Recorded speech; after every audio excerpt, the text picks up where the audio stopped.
नमस्कार मंडळी, सर्वांचं स्वागत आहे आपल्या माऊली KSK या युट्यूब चॅनलवरती. मंडळी, आपण आज नेहमीप्रमाणेच राजम्याविषयीचाच आपण एक महत्वाचा व्हिडिओ घेऊन आलेलो आहे. यामध्ये जो आहे मंडळी, विषय खूप महत्वाचा आहे.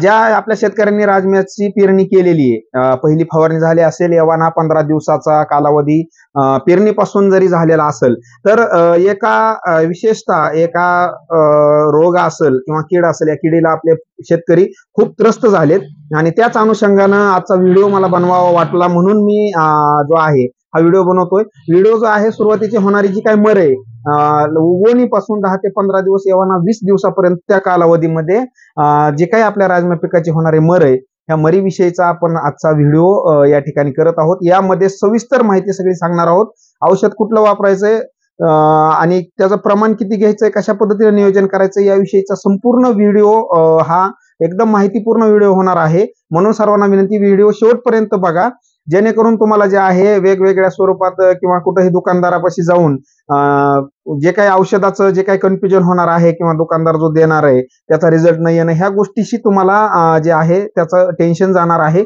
त्यामुळे मी सांगतो की या व्हिडिओमध्ये तुम्हाला तंतोतंत सर्व माहिती मी देणार आहे, जेणेकरून तुम्ही डायरेक्टली जाऊन औषधाची नावं लिहून घेतली आणि जरी स्प्रे त्या पद्धतीने केला तर गॅरंटेड तुमची जी काही मर आहे ती मर त्या ठिकाणी थांबणार आहे. आणि जे काही दुसरा जो काही भाग आहे त्यामध्ये कटवर्म नावाचा, जेणेकरून की जे काही नवीन पण चांगल्या प्रमाणातलं झाड आहे, आपण सर्वजण पाहत असाल हिरवगार झाड आहे, त्याचं जे आहे जमिनीपासून 2 इंचापर्यंत कट होऊन त्याचं जे आहे मेल्यासारखं झाड पडतं, मर म्हणतो त्याला, किंवा चांगली झाडं पण मरायला लागलेली आहेत, हे आपण सर्वजण पाहत असाल. त्याच हिशोबावर आपला आजचा व्हिडिओ आहे. हा व्हिडिओ शेवटपर्यंत बघा आणि ह्याच व्हिडिओतून तुम्हाला संपूर्ण माहिती आपण देणार आहोत. चला तर सुरुवात करूया मंडळी. जर सुरुवातीला आपल्याला जर त्यानुसार फवारणी आपण एखादी केलेली असेल नसेल, जरी बी केली असेल, आपल्या पहिल्या फवारणीचा आपण व्हिडिओ त्या ठिकाणी टाकलेलाच आहे, पण त्या अनुषंगानंच किंवा जे आहे त्यानंतरही जर त्या स्वरूपाची मर किंवा जर कटवर्म त्या ठिकाणी जर असेल तर फवारणी कुठली करायची यानुसार तुम्हाला मी डायरेक्टली आपण औषध जे आहे औषध घेऊन या ठिकाणी सांगणार आहोत. हे जे आहे सर्वांच्या माहितीतलंच औषध आहे. क्लोरोपायरिफॉस 20% EC मधलं आपल्याला घ्यायचंय. त्यानंतर जे आहे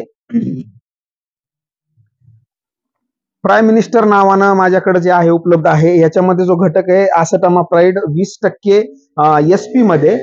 तर हे जे आहे हे दोन्ही कीटकनाशक आपल्याला त्या ठिकाणी घ्यायचे आहेत. ह्या दोन्ही कीटकनाशकानं जे आहे आपल्याला संपूर्णतः जे काही आळी आहे, जमिनीमध्ये राहणारी आळी, जिला की कटवर्म म्हणतो, जे की तुमचं जे काही पिकाचं नुकसान करत आहे, चांगलं पीक किंवा चांगलं झाड देखील जे मरून पडतंय, त्यानुसार हे गॅस पॉइझन आहे. हे कुठल्याही एका कंपनीचं, चांगल्या कंपनीचं आपण घेऊ शकता. ह्याचं जे प्रमाण आहे ते आपल्याला 2 ml प्रति लिटर पाण्याला क्लोरो 20 EC मधलं घ्यायचंय. आसेटामाप्राइड जे आहे हे कुठल्याही एखाद्या चांगल्या नामांकित कंपनीचं आपण घेऊ शकता. हे फक्त औषधं जी दाखवतो ती मी उदाहरणासाठी दाखवतोय मंडळी.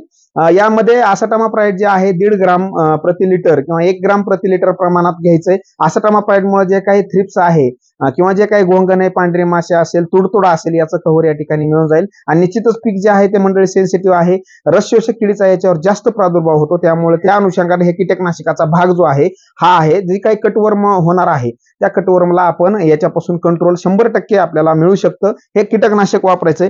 त्यानंतर जो आहे मंडळी सगळ्यात महत्वाचा भाग जो आहे मर रोग जो आहे. आता मरीसाठी आपण बऱ्याच जणांनी जे आहे साप नावानं जे येतं, ज्याच्यामध्ये कार्बेंडायझिम आणि मॅनकोझेब M45 आणि 22 मिक्स राहतं, त्यानं जरी कंट्रोल नाही झालं, त्यानंतर आपण थायपोनेट मिथाईल म्हणजेच रोको वापरला असेल, त्यानंही कंट्रोल नाही आलं, तर त्याच्या पुढचं जे आहे किंवा ह्या दोन्ही न घेता डायरेक्टली आपण जे आहे हे धानुका कंपनीचं माझ्याकडे झेनेट नावाचं औषध आहे. यामध्ये जो आहे थायपोनेट मिथाईल 38% आणि कासुकामायसिन 2.21% मध्ये SCWW फॉर्म मध्ये हे औषध उपलब्ध आहे.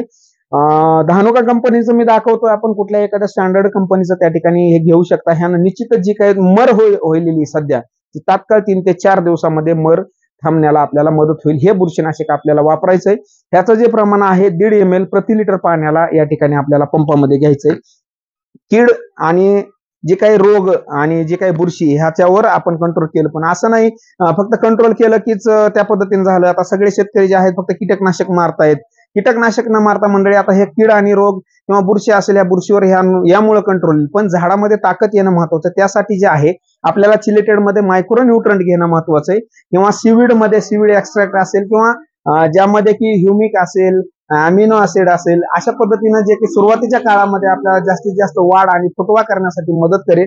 यासाठी मी उदाहरणासाठी सांगतोय, हे जे आहे पीआय कंपनीचं बायोइटा एक्स हे आपण वापरायचं. ह्याचं प्रमाण 2 ml प्रति लिटरला घ्यायचंय. किंवा जे आहे पाटील बायोटेकचं मायक्रोन्यूट्रंट जे येतं मायकोडिल नावानं लिक्विड फॉर्म मध्ये, तर कुठल्याही एखाद्या नामांकित कंपनीचं चिलेटेड मध्ये लिक्विड फॉर्म मध्ये आपण किंवा पावडर फॉर्म मध्ये जे आहे चिलमिक्स सर्वांच्या परिचयाचं असणार पूर्वा कंपनीचं येतं चिलमिक्स आपण त्या ठिकाणी घेऊ शकता. यामुळे जे आहे जो काही आपल्या झाडामध्ये त्या रोगामुळे किंवा त्या किडीमुळे बुरशीमुळे जे काही त्याच्यामध्ये अशक्तपणा आलेला असेल, ताकद कमी झालेली असेल, त्यानुसार हे त्या अनुषंगाने काम करेल आणि निश्चितच झाडामध्ये एक ताकद येऊन त्यामुळे वाढ होईल, फुटवा होईल आणि कलर देखील निश्चितच येईल. आणि या सर्व बरोबर विसरायचं नाहीये मंडळी, जे काही सिलिकॉन बेस स्टिकर आपण प्रत्येक फवारण्या सांगतो, कारण याचं जे आहे हे थंडीमधलं पीक आहे, याला सिलिकॉन आपण जास्तीत जास्त प्रमाणात देणं महत्वाचं आहे. आपण खतामध्ये पण त्याच पद्धतीने सांगतो.